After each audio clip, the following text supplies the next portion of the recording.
Perkenalkan, aku Artika Wisda Putri dengan NIM 2303125960. Halo, aku Artika Wisda Putri.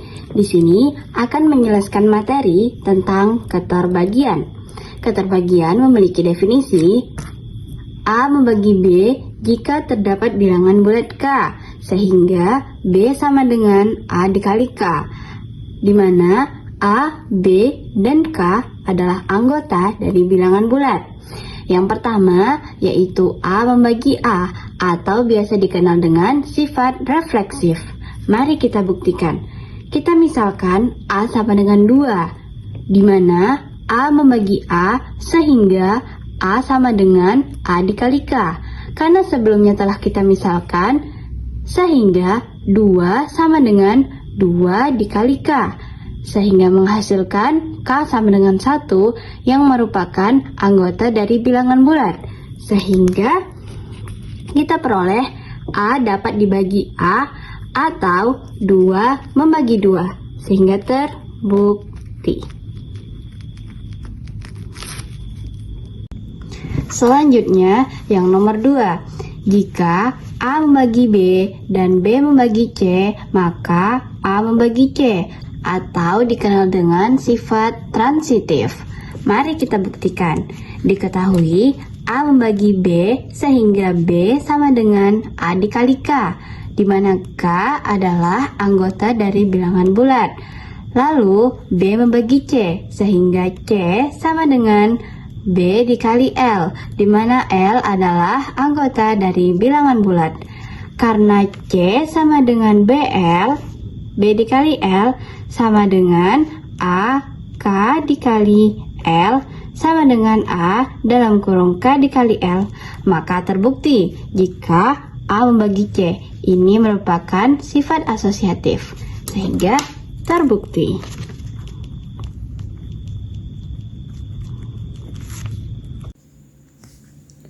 Soal nomor 3.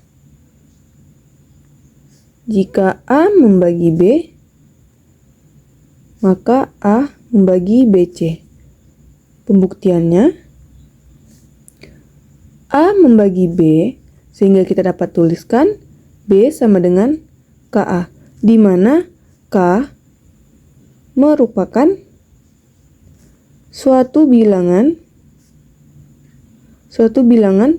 bulat. Di manakah nanti ini kita akan substitusikan di B, sehingga BC sama dengan KA dikali C. BC sama dengan A kali K kali C. Sehingga terbuktilah bahwa jika A membagi B, maka A membagi BC. Bismillahirrahmanirrahim. Assalamualaikum warahmatullahi wabarakatuh. Baiklah, di sini saya akan menjelaskan sifat-sifat dari keterbagian untuk teorema 4 dan 5. Baiklah, yang di nomor 4 itu, jika A membagi B dan B tidak sama dengan 0, maka akan menghasilkan A kecil sama dengan B. Dapat kita ketahui B itu sama dengan K dikali A. K di sini yakni bilangan bulat yang akan menghasilkan B gitu.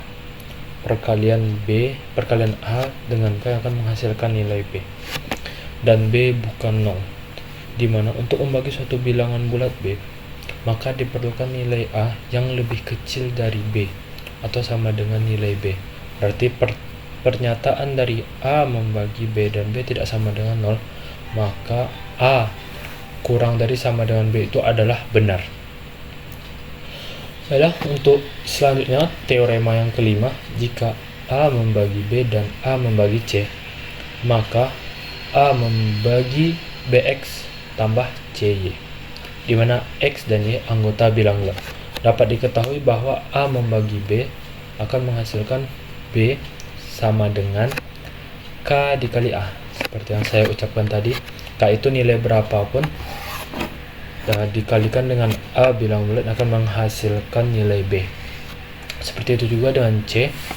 A membagi C, maka C sama dengan MA di sini fungsinya sama dengan K yang seperti atas, cuman berbeda nilainya. C menghasilkan bilang dapat membagi A jika M dikali A akan menghasilkan C gitu. Baiklah, lalu untuk caranya itu bagaimana kita substitusikan dulu ya nilai dari B dan C nya. Seperti yang ketahui, B sama dengan KA dan C sama dengan MA. Nah, berarti dapat diketahui A membagi BX plus CY itu akan menghasilkan BX plus CY K X A tambah MYA. Fungsi X dan Y nya itu dimasukkan ke dalam K dan A, dan M dan Y nya itu dimasukkan dalam M dan M kali A. Seperti yang kita ketahui tadi ya, B dan C sudah diketahui nilai BKA, B sama dengan K dikali A, C sama dengan M dikali A. Habis itu, setelah itu kita dapat memfaktorkannya ya. Kita mengeluarkan nilai dari A nya, memasukkan semuanya itu K menjadi KX plus MY dalam kurung itu dikalikan dengan A. Lalu kita ubah nilai dari KX plus MY diubah menjadi nilai G, yang G itu merupakan bilangan bulat, sehingga didapatlah BX plus CY sama dengan G dikali A, yang berarti bilangan tersebut bilang A tersebut pasti akan membagi bilangan atau operasi penjumlahan dari BX plus CY, sehingga A membagi BX plus CY adalah benar.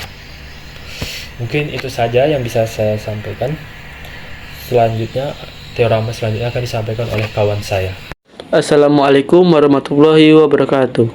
Perkenalkan, saya Rahmat Hamdani dengan NIM 2303114525. Assalamualaikum warahmatullahi wabarakatuh.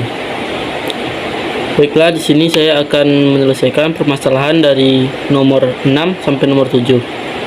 Di mana soal nomor 6 dikatakan jika A pembagi B dan A pembagi B kurang lebih C, maka A pembagi C. Nah, jika A pembagi B sama dengan B per A, maka ada suatu bilangan bulat yang sebut saja K, maka K sama dengan B per A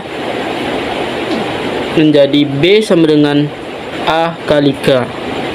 Nah, untuk A pembagi B kurang lebih C, kita misalkan D bilangan dapat dibagi A, yang dapat dibagi A. Nah, kita misalkan D sama dengan B kurang C, atau D sama dengan B tambah C, maka kita memerlukan bilangan bulat atau sebut saja M, di mana D sama dengan A kali M. Mengapa D sama dengan A kali M? Karena kita misalkan D bilangan yang dapat dibagi A, di mana yang dapat dibagi A itu sama dengan D per A, maka kita peroleh D sama dengan A per M. Nah, jadi kita dapat persamaan D sama dengan B kurang C, persamaan satu yang ini, lalu B sama dengan A kali K, dan D sama dengan A kali M, di mana A kali M sama dengan A kali K dikurang C,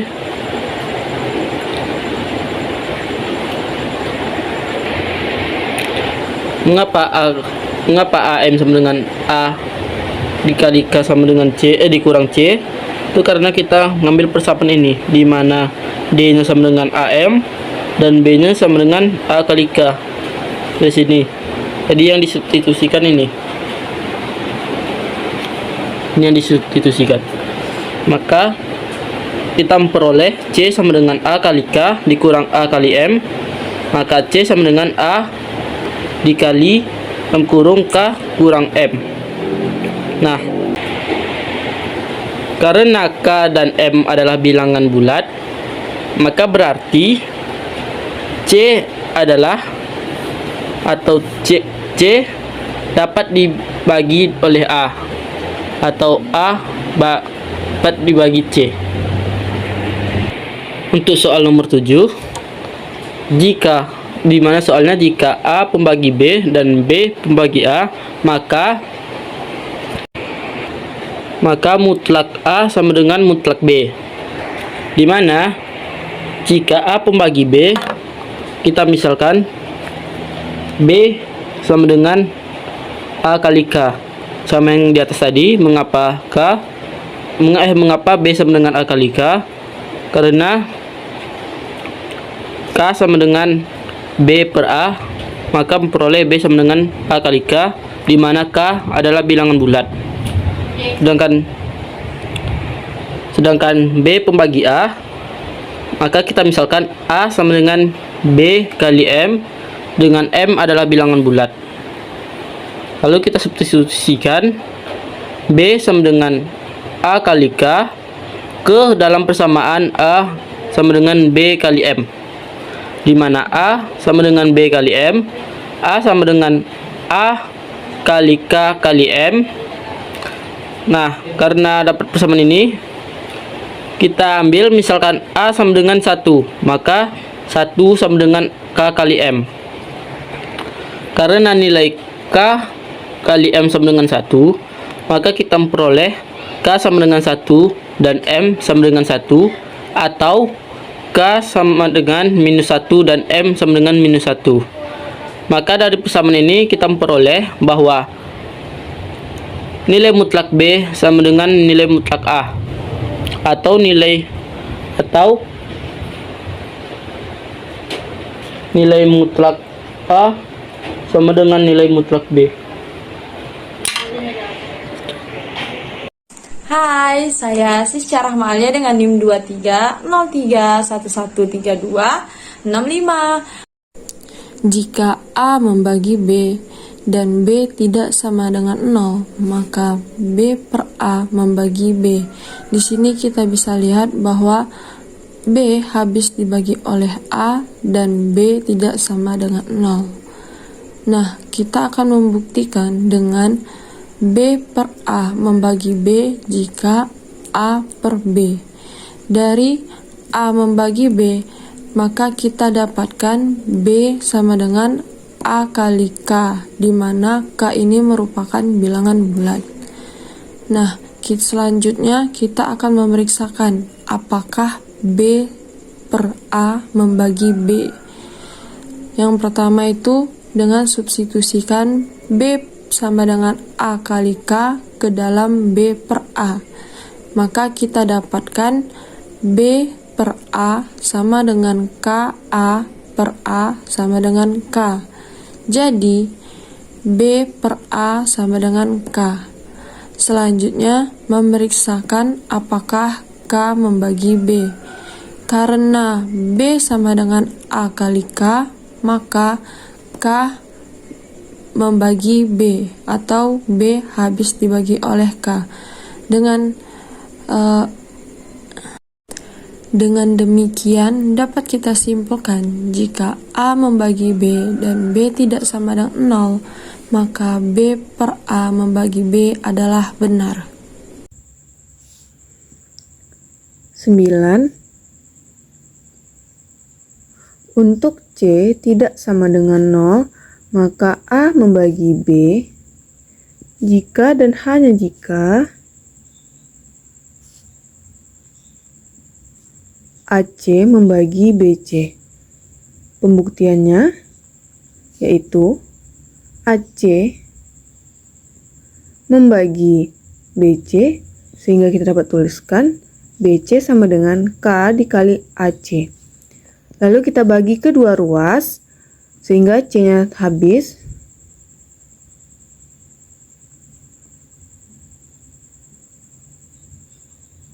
Sehingga tersisalah B sama dengan KA.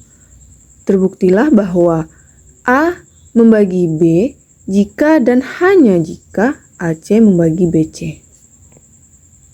Assalamualaikum warahmatullahi wabarakatuh. Di sini saya juga akan menjelaskan apakah 2 pembagi 0. Mengapa? Jawaban iya, karena A pembagi B sama dengan B sama dengan A kali K, di mana K adalah bilangan bulat. Nah, di sini kita diketahui bahwa A sama dengan 2 dan B sama dengan 0. Maka 0 sama dengan 2 dikali K. Maka step bilangan K adalah 0. Sehingga 2 pembagi A itu benar. Sedangkan berikutnya, apakah A pembagi 0? Mengapa? Jawabannya adalah ya, karena A adalah step bilangan bulat. Maka A akan selalu dapat dibagi oleh oleh 0. Karena A tadi adalah bilangan bulat, maka benar A adalah pembagi B. Karena A akan selalu membagi 0. Lalu apakah 0 membagi 0? Mengapa? Jawabannya adalah iya. Karena yang tadi bahwa A adalah pembagi B, maka memperoleh B sama dengan A kali K, di mana 0 sama dengan 0 kali K. Sehingga K adalah bilangan bulat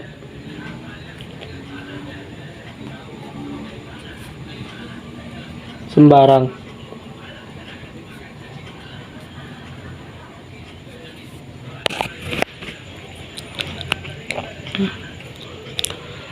Nah, di sini biasanya mengapa 0 pembagi 0 itu sedikit ambigu, karena nilai K itu bisa menjadi tidak terdefinisi atau infinity. Oleh sebab itu sedikit ambigu di apakah 0 pembagi 0. Tapi menurut rumus, jika diketahui ini 0 pembagi 0, maka A pembagi B, maka B sama dengan A kali K, maka K adalah bilangan bulat sembarang. Nah, terus apakah 1 pembagi 0? Pembagi A, pembagi A. Jawabannya adalah ya. Mengapa? Karena A adalah ya. Kenapa? Karena A adalah bilangan bulat, sehingga 1 adalah dapat selalu membagi bilangan bulat itu sendiri atau A. Sehingga berapapun nilai A, maka akan selalu dapat dibagi oleh 1.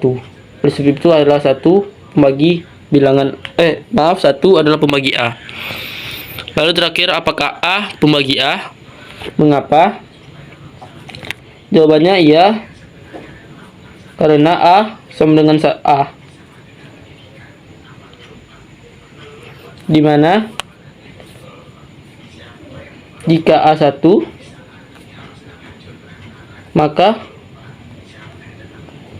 1 membagi itu 1 sendiri. Oleh sebab itu mengapa A pembagi A adalah benar.